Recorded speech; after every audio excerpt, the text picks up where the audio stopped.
does religion come from? And this is something that we will look at very closely next class. And the answer is this, okay? Even though we all have the need for religion, we don't all have the ability to produce religion, okay? So who these charismatic leaders are people who have visions or dreams of God or the spirit world, okay? And then they present their visions to other people. And we have people like this throughout human history, right? So think of Jesus. Think of Muhammad. Think of Buddha. Think of Confucius, right?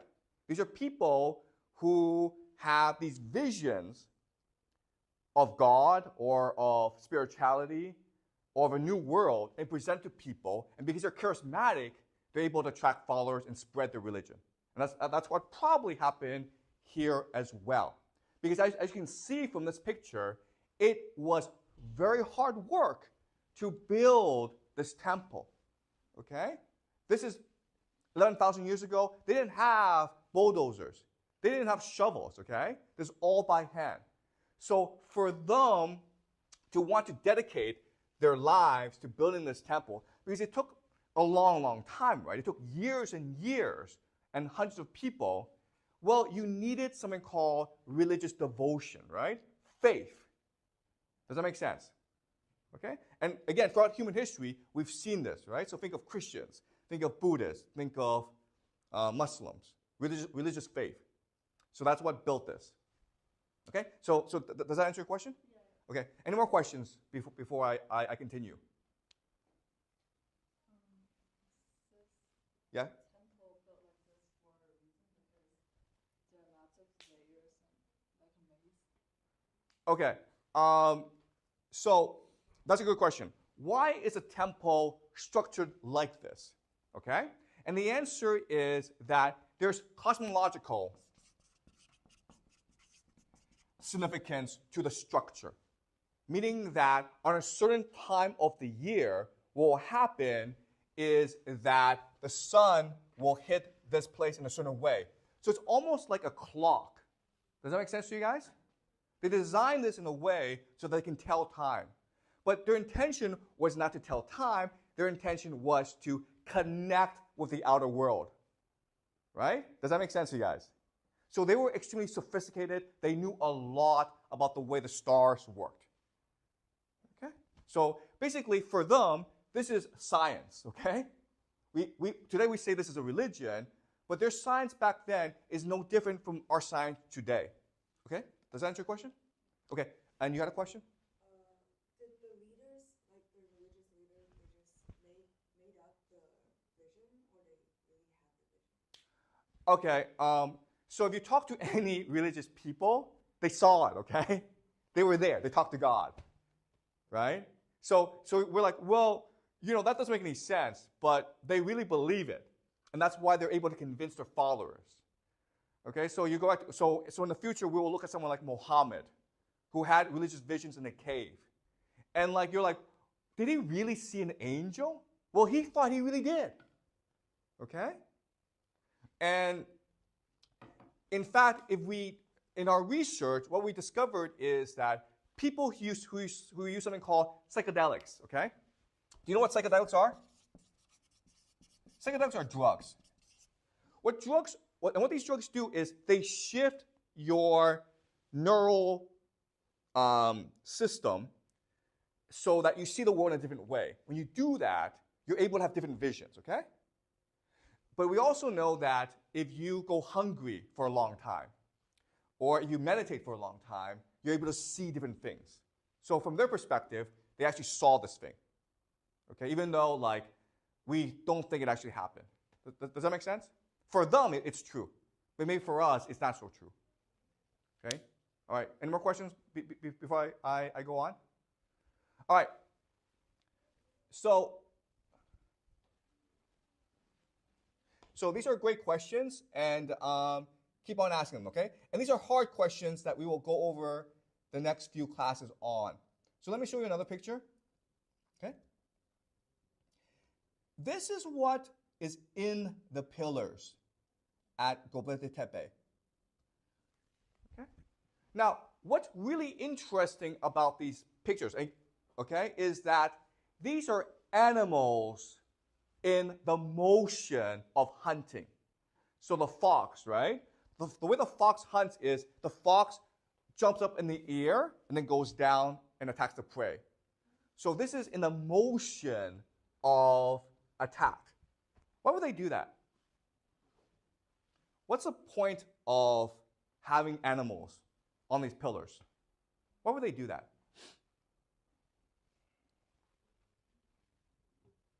They respect these animals. Good. Okay, yes. Okay.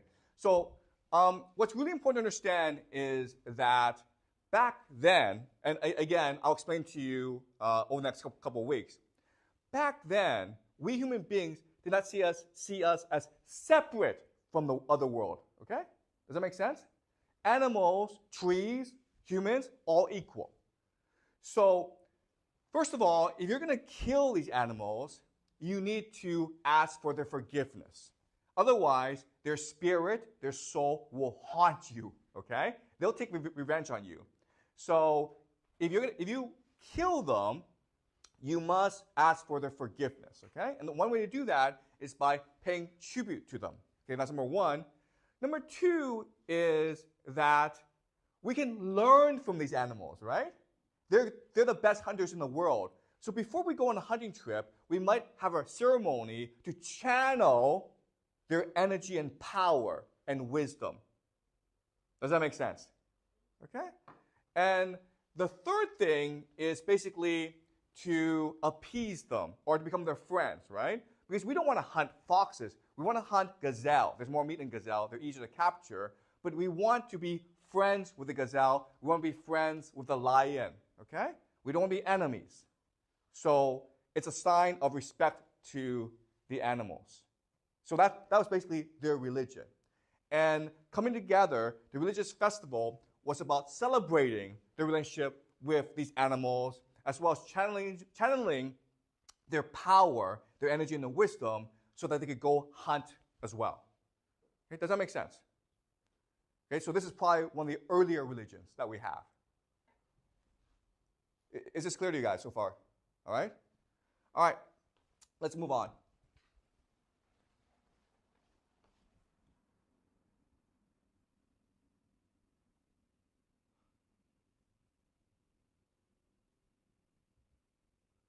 Okay, so now this is Jericho, okay? And Jericho is part of something called the Natufian culture. The Natufian culture appeared about 13,000 years ago, or even more actually, maybe 15,000 years ago, in a place we call the Levant, okay? The Levant is basically the Middle East, Israel and Syria. And what was special about the Natufian culture are three things. First of all, they were sedentary. Okay, sedentary basically means that they basically stayed in one place. Okay, remember, hunter-gatherers, they roamed around. They moved from place to place. But they were hunter-gatherers who were sedentary. Okay, they were not farmers. They were hunter-gatherers, but they stayed in one place. And the reason why we know, there's a lot of evidence, but one reason why we know is that they basically hunted gazelles. Gazelles are like deers, right? And the thing about gazelles is their teeth color is different according to the season. So in the summer and in the winter, it's because they eat different foods, okay? So the teeth color is different. So we're able to dig up these gazelle bones, look at their teeth, and recognize that, they were hunting gazelle in this area both in the summer and the winter, which meant they did not move, okay? So they were sedentary. That's the first thing. Second thing is that they had domesticated crops. And the reason why we know is we're able to dig up seeds of crops, okay? Vegetables and wheat and barley, which meant that they had the capacity, the technology to farm, but they chose not to farm. Does that make sense? Okay? So basically, the way they developed this technology is for gardening, right? They were hunting and gathering most of the time, but some of them, for fun, for pleasure, had their own garden. And that's how they developed the technology. Okay? And the third thing that was very important is there's something called the cult of the skull. Okay? So they probably worshipped animals, but they also worship ancestors. And the reason why we think so is we're able to find a skull in these places. Okay?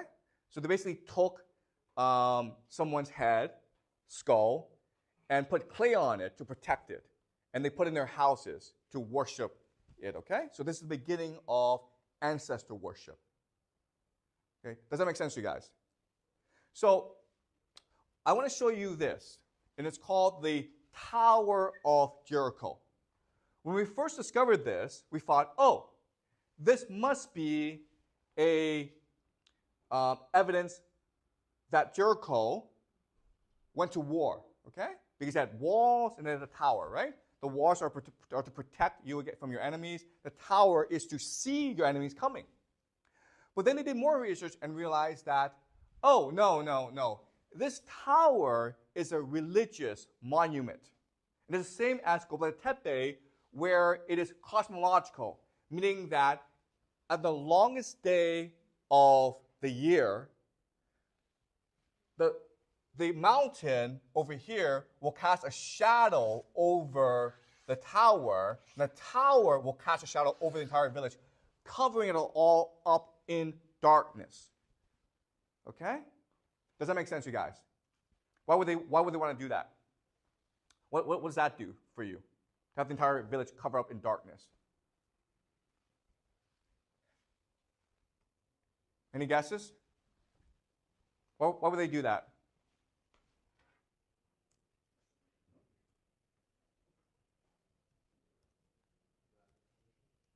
Excuse me? What do you mean by that?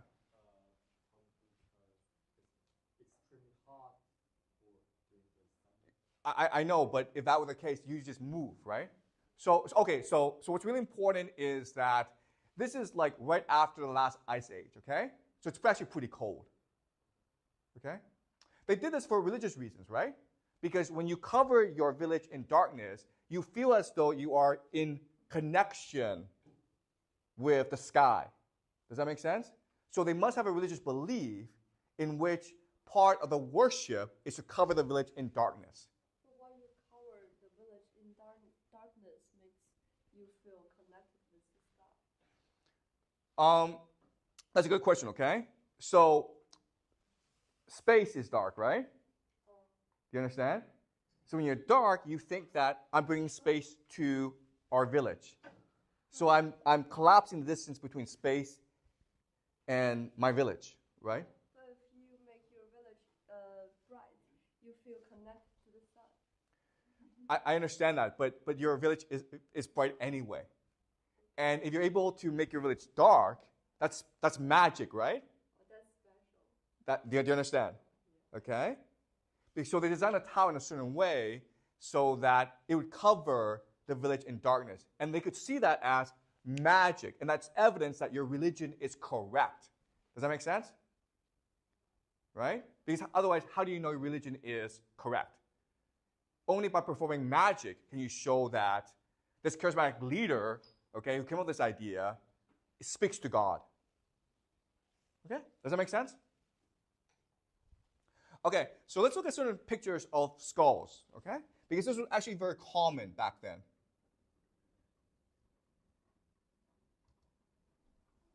Okay, so basically this is a skull, they covered up with clay, and they carried it around with them all over the place. And this was true throughout the world at that time, okay? Ancestor worship.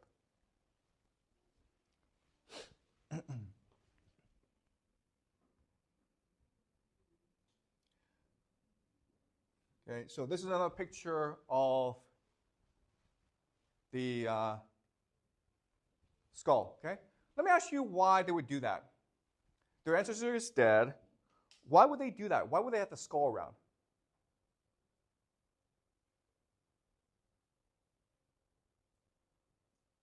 Where's the ancestors now?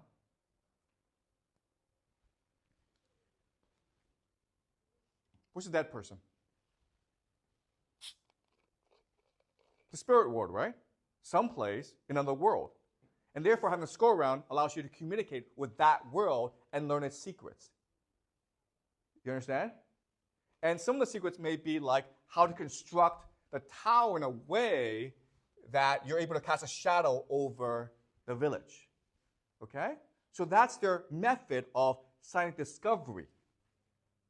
Does that make sense? To communicate with the spirit world through your ancestors. Okay? Does that make sense? Okay. The point I'm trying to tell you is that their level of intelligence or their understanding of the world is just as sophisticated as our understanding of the world, okay?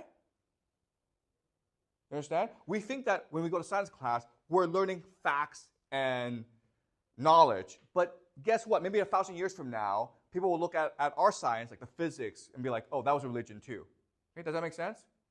So in terms of intelligence, they were just as creative and as sophisticated as we are today.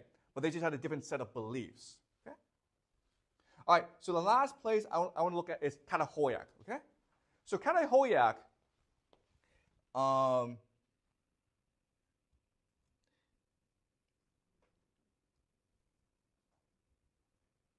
is a huge place, okay, in Turkey as well. Pretty far from Göbekli Tepe, but about the same place. And this dates back to about 7,500 BCE.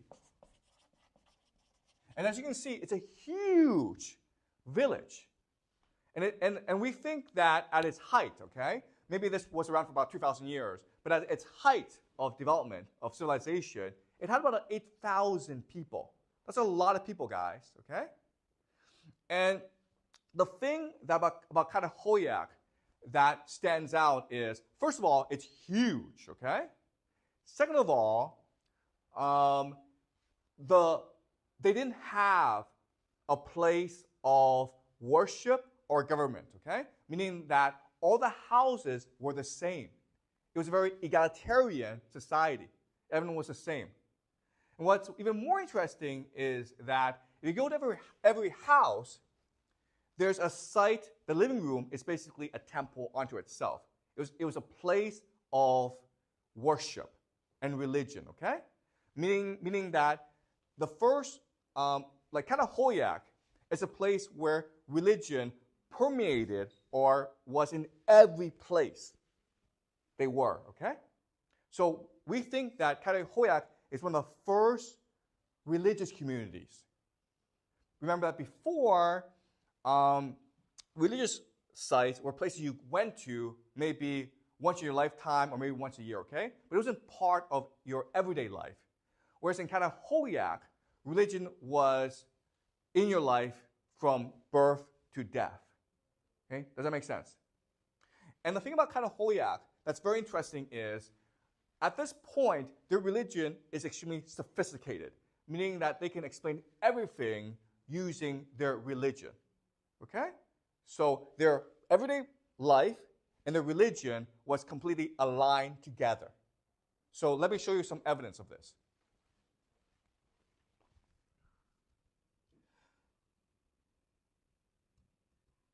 Okay, so this is a painting that you will see in every house, or most houses in Katahoyuk, okay?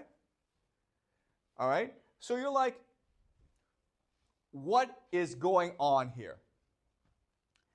So, again, there are different theories, but let me explain to you what most scholars believe to be the accurate theory is, okay? So this is just a theory. We have no evidence for this, but this is what we believe. We believe that the people at Katahoyuk, they worshipped a mother goddess. Okay? Because the mother goddess is what gives life to everything, right? Think of Mother Nature. Think of a woman giving birth to a child, okay? So they worship a mother goddess. And the mother goddess is represented by the bird. Because the bird flies all around the sky, right? So the sky belongs to the bird. Now the bird can take different forms. This is a vulture, right? So the mother goddess can also take the form of a vulture. So what's going on here? Why is the vulture with headless people? Okay? Because the way that they combine ancestor worship with their belief in the mother goddess is they believe that when a person dies, what they'll do is they'll put that person's dead body out in the open. It's a sky burial, right? If you go to Tibet, they have sky burials. The vultures will come and eat all the flesh. And that is the tribute or the sacrifice made to the mother goddess, okay? So the mother goddess basically cleans the body, and then you take the bones and you bury it back in your house. And you take the skull and you keep the skull in your living room to worship your ancestors. Does that make sense? So in other words, it is an extremely comprehensive or complete religion, understanding the world. Okay? Is that clear to you guys, what the religion is?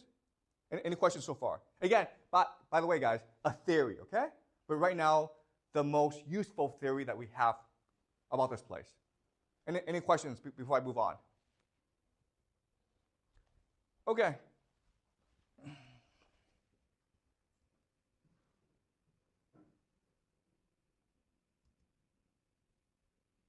So what's going on here, okay? Now, this again also is in Catahoyuk in many houses. So what's going on here? Okay, so different scholars have different interpretations of this, okay? Clearly, this is a hunt, right? This is a hunt.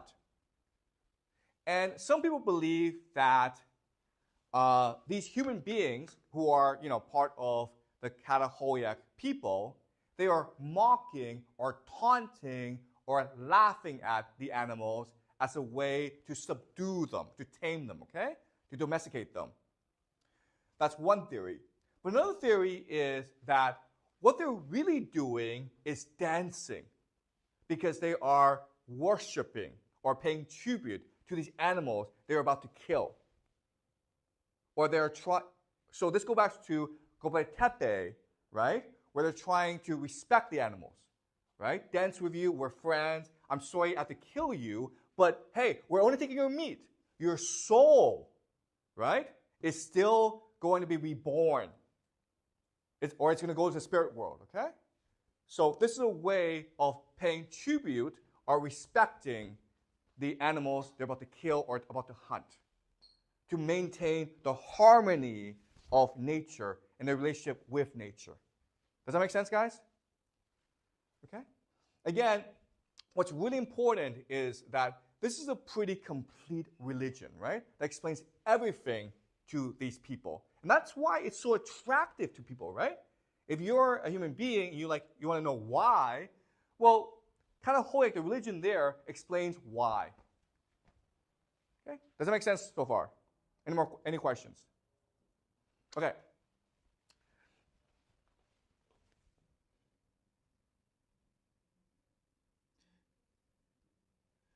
So this is a picture of the mother goddess, okay? Again, we have debate about what this is. Some people believe that it's just a fertility goddess, okay? But others still believe this is the mother goddess. And you think about it, if you are a place like Catahoyuk, you're most concerned about giving birth, right? Because giving birth is what rejuvenates your society. So it makes sense that your god, the person you worship the most, would be a mother goddess, okay?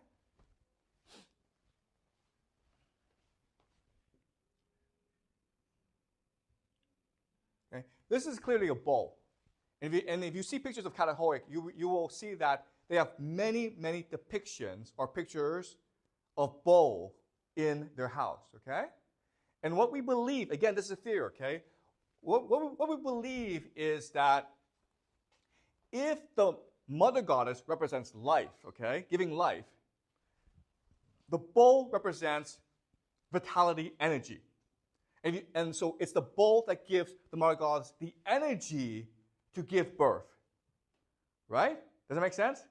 So the bowl represents the male, the mother goddess represents the female. But only if the male and the female conjoin, they come together, will you have life. Okay? So this is another picture. Clearly, okay, they're not hunting, okay? Clearly, they are worshiping the bowl. Does that make sense? They're paying tribute to the bowl. Okay? So, Are we clear about this? How religion was a fundamental part of people's existence when they chose to become sedentary, okay? Or they chose to settle in one place.